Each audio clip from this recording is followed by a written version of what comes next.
Со заем од 20,9 милиони евра од Европската банка за обнова и развој Македонски железници транспорт ќе се набавуваат нови 5 електрични локомотиви со пропратни делови за одржување со цел поголем транспорт на стоки и приходи на предпријатието, како и модернизација на возниот сообраќај во земјата. Во текот на годината, заедно со експертите на Европска банка за обнова и развој, работевме интензивно на подготовка на овој проект.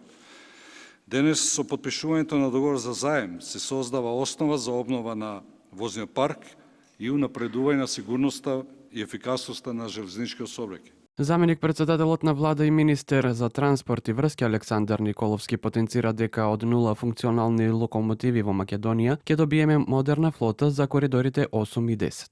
Минатата година кога беше формирана владата имавме 0 оперативни локомотиви, практично железница транспорт немаше ни една локомотива со која што можеше да оперира и бројни композиции лежеа на македонските пруги затоа што едноставно не можеа да бидат однесени до своите крајни дестинации. Условите под кои се обезбедени средствата од ЕБОР од власта уверуваат дека се со долгорочен рок на отплата, поволен грејс период и конкурентна каматна стапка. Се во целосна согласност со стратегијата за одговорно управување со јавниот долг и обезбедување одржливи јавни финансии. Со овој проект директно инвестираме во зголемување на капацитетите и ефикасноста на железници на Република Македонија Транспорт АД Скопје, преку набавка на нови локомотиви кои ќе овозможат поголем обем и по сигурност на товарниот железнички превоз. Премиерот Христијан Мицкоски кажа дека власта ја враќа железницата на шини по децении занемарување. До неодамна МЖ Транспорт немаше ниту една целосно функционална локомотива.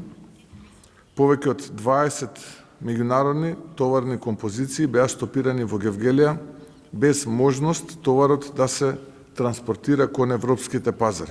Шефот на ЕБОР за Македонија Фатих Туркменоглу смета дека со овој заем што треба да го инвестира Македонија ќе ја подобри конкурентноста и ќе има економски поволности, а досега во земјава од оваа финансиска институција се инвестирани на 3 милиарди евра.